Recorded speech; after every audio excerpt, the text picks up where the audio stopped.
예장합동 평양노회가 최근 논란이 된 빛과 진리교회에 대한 조사에 착수했습니다. 빛과 진리교회 김명진 담임 목사는 분호회장 사퇴를 선언했습니다. 기독교 대한하나님의 성회가 제69차 정기총회를 개최했습니다. 이번 총회는 코로나 여파로 규모를 대폭 축소해 진행됐습니다.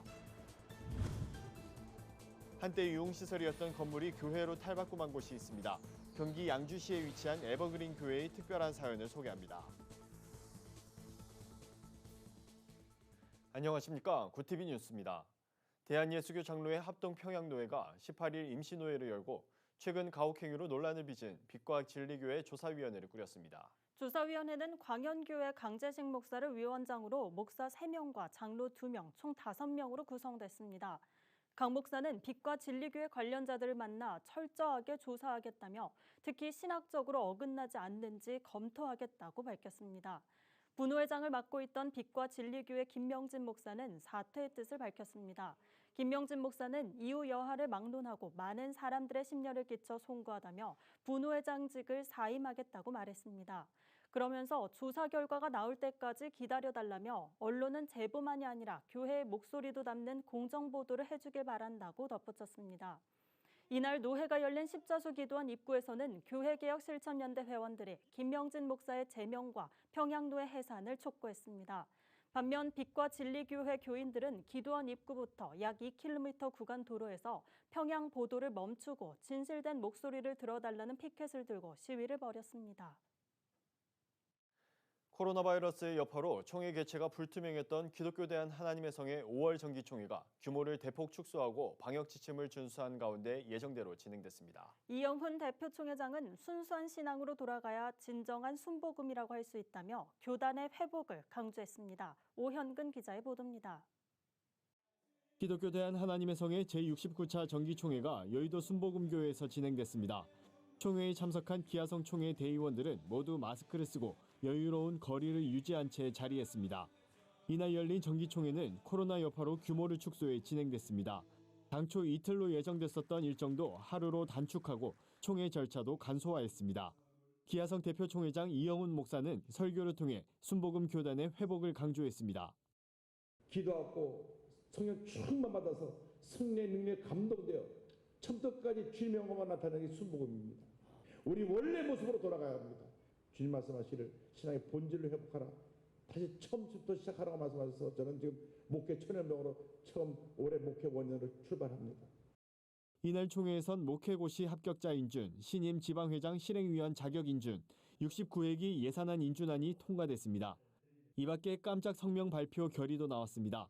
동성애자들이 이용하는 유흥시설에서 코로나19 집단 감염이 발생하면서 동성애에 반대한다는 기아성의 입장을 명확히 하자는 데 의견이 모아진 겁니다. 오늘 우리가 결의해야 될 것은 동성애자들을 우리가 차별하진 않지만 어떤 경우에도 동성 결혼을 합법화하라고 하는 시도가 이번 국회에서 추진되지 않도록 오늘 결의서를 내면 이 결의서를 낸 것을 언론에 보도자료로 내고 또 성명서 내겠습니다. 매년 1,000명이 넘는 대의원이 참석했던 기아성 정기총회는 실행위원회 규모로 축소돼 열리면서 모든 대의원들이 모이는 다음 임시총회 때 주요 안건들이 자세히 다뤄질 것으로 보입니다. 이번 총회는 코로나로 인해 어려운 상황에 있지만 순복음의 순수한 신앙을 지키자는 자성의 목소리가 강조된 시간이었습니다. 참석한 목회자들은 코로나19의 빠른 종식과 교회의 회복을 위해 함께 기도했습니다. 구티비 뉴스 오현근입니다. 유럽의 기독교가 쇠퇴하면서 문을 닫는 교회들이 많다는 건 잘 알려진 사실입니다. 교회 건물이 술집으로 팔리는 경우도 비일비재한데요. 우리나라에선 이와 반대로 유흥시설이었던 곳에 교회가 세워졌다고 합니다. 어떤 사연인지 하나한 기자가 취재했습니다. 경기 양주시에 위치한 에버그린 교회. 얼마 전까지만 해도 유흥시설이었던 이곳에 교회가 들어섰습니다. 김포에서 목회를 하던 에버그린 교회 김학필 담임 목사는 지역의 재개발로 이전 장소를 물색하던 중 지인이 호텔을 매각한다는 소식을 듣고 에버그린 호텔을 인수해 교회를 세웠습니다. 호텔 나이트클럽이었던 이곳은 5개월 정도 리모델링 공사를 거쳐 아름다운 예배당으로 새롭게 단장했습니다. 이날 헌당 감사 예배에서 설교를 맡은 한국교회연합 대표회장 권태진 목사는 물 위로 걸어오라는 주제로 말씀을 전했습니다. 우리가 이성적으로 보면은 생각도 못한 건데 이 호텔에 이 춤추는 이 장소에서 예배 드리면서 교회가 되는 걸 보면서 야, 그냥 물에 빠질 줄 알면서 욕먹을 줄 알면서 힘든 줄 알면서도 진리대로 살겠다고 하는 뜻에서 물로 뛰어내리는 모습이 여기에서 오늘 보이는 것 같아서 하나님께 영광이 됩니다. 할렐루야. 이어 김 목사는 믿지 않는 영혼을 살리는 일에 매진하겠다며 성도들의 기도와 관심을 당부했습니다. 또 아시다시피 이곳이 뭐 나이트 클럽이었다고 그러더라고요. 이제는 그러한 곳이 아니라 하나님의 말씀이 선포되는 또 살아계신 하나님을 증거하는 그러한 장소가 돼서 많은 영혼들이 구원받고 또 하나님 앞에 영광을 올리는 그러한 교회가 될 수 있도록 기도 많이 해주시기를 바랍니다. 에버그린 호텔은 내부 수리를 마치고 5월 중으로 운영을 재개할 예정입니다. 교회 측은 호텔을 수련회 등 교회를 위한 수양시설로 활용하고 교회 예배당은 주중에 세미나 공간으로 제공하겠다는 뜻을 밝혔습니다. 한편 2부 순서로는 구티비가 주최하는 코리아 가스펠 찬양 축제도 열렸습니다.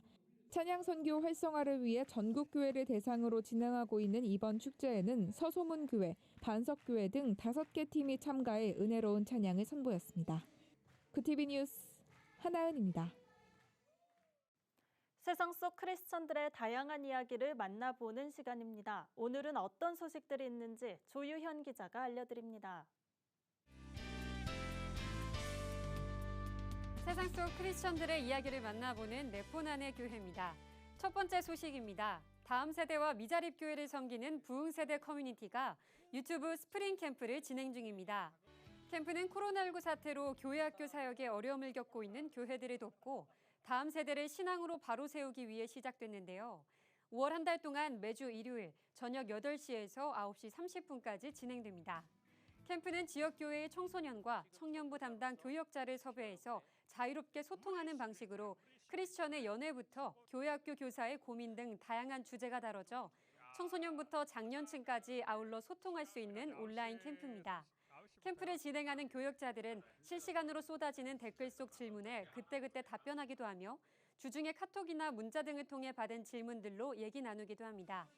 부흥세대 커뮤니티 측은 이번 코로나19 사태로 지역교회가 거의 마비되다시피 멈췄는데 스프링 캠프를 통해 다시 활력을 얻어 다음 사역을 준비할 수 있게 됐다는 사역자분들의 피드백이 있어 뿌듯하다고 전했습니다. 다음 소식입니다. 뮤지컬 제작사인 신박한 제작소가 코로나19 장기화로 공연이 취소된 뮤지컬 평양마켓의 온라인 공연을 준비 중인데요. 이를 위해 스토리 펀딩을 진행한다고 밝혔습니다. 평양마켓은 북한 인권 문제를 다룬 창작 뮤지컬로 100만 구독자를 가진 남한의 청년 유튜버가 북한 여행을 하는 것으로 시작되는데요. 청년은 남북한 상황을 비교해 알리며 북한 인권에 관한 메시지를 전합니다. 신박한 제작소 이영주 대표는 모두가 북한 인권을 외면하고 있는 이때가 이를 알려야 하는 적기라고 강조했습니다. 이어 공연 녹화 영상을 스트리밍 형태로 공개하는 랜선 뮤지컬 장르의 시작점이 될 것으로 기대한다고 덧붙였습니다. 스토리 펀딩은 와디즈에서 다음 달 14일까지 진행되며 펀딩에 참여하면 휴대전화, 노트북 등으로 공연을 관람할 수 있는 온라인 입장권을 제공합니다. 작품은 다음 달 22일부터 7월 31일까지 상영됩니다. 마지막 소식입니다. 미술 작품으로 문화 선교에 앞장서고 있는 한국미술인선교회가 제28회 대한민국 기독교 미술대전을 개최합니다. 이번 미술대전에는 국내외 거주하는 만 19세 이상이면 누구나 출품 가능하지만 단 공모전에 초대 작가로 추대된 경우 출품 자격이 제한됩니다. 1차 예선 접수는 26일까지 한국미술인선교회 웹파들을 통해 진행되며 1차 심사 발표는 6월 1일 오후 2시 홈페이지에 공지됩니다. 1차 심사에서 통과된 자에 한해 2차 원서 작성 후 작품을 반입하면 되며 마지막 심사 발표는 6월 18일 오전 11시입니다. 선정된 작품들은 6월 18일부터 24일까지 미랄미술관에서 전시됩니다. 한국미술인선교회 황적환 회장은 코로나19의 심각성을 고려해 개최 여부를 고심했지만 주님께서 주시는 기회에 순종해야 한다고 판단했다며 이번 미술대전을 위해 준비하시는 모든 작가분들에게 주님의 축복이 함께하길 소망한다고 전했습니다. 네포난의 교회는 시청자 여러분의 참여를 기다립니다. 소소한 소식도 좋습니다. 내 폰으로 찍은 우리 교회 소식을 전화나 이메일로 제보해 주시기 바랍니다. 굿TV 뉴스 조유현입니다. 오늘의 사회 이슈를 차진환 기자가 종합해 보도합니다. 오늘의 이슈 포커스입니다. 코로나19 사태로 닫혔던 학교 문이 20일 고등학교 3학년 개학을 시작으로 다시 열립니다. 원래 개학일이던 3월 2일 이후로 79일 만입니다. 고3의 경우 등교가 더 미뤄지면 대학 입시 일정이 모두 꼬이는 점을 고려한 것으로 보입니다. 나머지 학년은 학년별 또는 학급별 격주로 운영되며 초중등생은 한 주에 하루만 등교할 수도 있습니다. 유은혜 부총리 겸 교육부 장관은 교육부는 19일부로 비상근무체제로 전환할 것이라며 교육청도 전국적으로 24시간 실시간 대응이 가능하도록 해달라고 말했습니다. 정부가 19일 일본 외무성이 발간한 외교청서에서 독도를 왜곡 기술한 데에 대해 주한 일본 대사관에 항의했습니다. 김정한 아시아태평양 국장은 19일 오전 소마 히로이사 주한 일본 대사관 총괄공사를 외교부 청사로 불러 독도가 다케시마로 부당하게 기술돼 있는 일본 외교청서에 유감을 표명하고 철회를 촉구했습니다. 일본 외무성은 이날 강요회의에 보고한 2020년판 외교청서에서 독도는 일본 고유 영토이며 한국이 불법 점거하고 있다는 내용을 실은 것으로 알려졌습니다. 현지 시간으로 18일 세계보건기구 WHO 총회가 온라인으로 개막했습니다. 통상 예산과 정책 등을 심의하고 승인하는 자리지만 이번엔 코로나19 대유행의 책임론을 두고 미국과 중국이 정면 충돌했습니다. 미국 앨릭스 에이자 보건복지부 장관은 이날 중국을 직접 거명하진 않았지만 한 회원국이 투명한 의회를 저버려 전 세계에 엄청난 희생을 초래했다고 꼬집었습니다. 이에 대해 시진핑 중국 국가주석은 중국이 코로나19 정보와 방역 경험을 공유했다고 반박했습니다. 정부가 코로나 사태 속에서 우리 경제의 새로운 버팀목으로 떠오른 바이오 헬스 산업을 지원하기 위해 적극적인 규제 개선 등에 나섭니다. 핵심 연구개발 인프라를 구축하고 밸류체인을 강화해 글로벌 바이오 산업 클러스터로 도약하겠다는 부분입니다. 산업통상자원부 성윤모 장관은 글로벌 시장 침체에도 바이오 헬스 분야 수출은 코로나19 진단키트 등 수요 확대로 크게 늘었다며 바이오 헬스 산업이 우리 경제의 새로운 버팀목이 되고 있다고 말했습니다. 앞으로 사업장에서 대기오염 물질 배출 자가 측정 결과를 제출하지 않으면 과태료를 물게 됩니다. 환경부는 이 같은 내용을 담은 대기환경보전법 시행령 일부 개정안이 27일부터 시행된다고 밝혔습니다. 이에 따라 사업자는 배출구에서 나오는 대기오염 물질 농도를 확인하는 자가 측정 결과를 반기별로 시도지사나 지방환경청에 제출해야 합니다. 제출하지 않을 경우 1차 위반에 100만 원, 2차에 200만 원, 3차 이상부터는 300만 원의 과태료를 물게 됩니다. 아이를 키우며 일을 하는 20대에서 40대 여성 가운데 절반가량이 코로나19 여파로 극심한 스트레스를 받는 것으로 나타났습니다. 서울시 동부권 직장맘 지원센터가 직장인 부모를 대상으로 스트레스 자가 진단을 받게 한 결과 여성 응답자 중 45%가 고위험군이었고 특히 20대에서 40대 여성 중에는 52%가 고위험군, 42%가 잠재군인 것으로 확인됐습니다. 김지희 센터장은 코로나19 시기에 임신과 출산, 육아 관련 고용 위협과 이에 따른 심리적 불안 등에 시달리는 직장맘을 위해 사회 안전망 구축이 필요하다고 말했습니다. 굿TV 뉴스 차진환입니다. 글로벌 선교방송단과 함께하는 교계 소식을 윤인경 기자가 보도합니다. 하나님이 만드신 아름다운 세상 연구소가 오는 30일 서울 여성플라자에서 환경축제 미니멀 라이프를 개최합니다. 이번 축제는 생태계가 무너져가는 시대에서 기독청년과 청소년들이 어떻게 살아야 하는지 배울 수 있는 다양한 부스와 체험 행사로 꾸며질 예정입니다.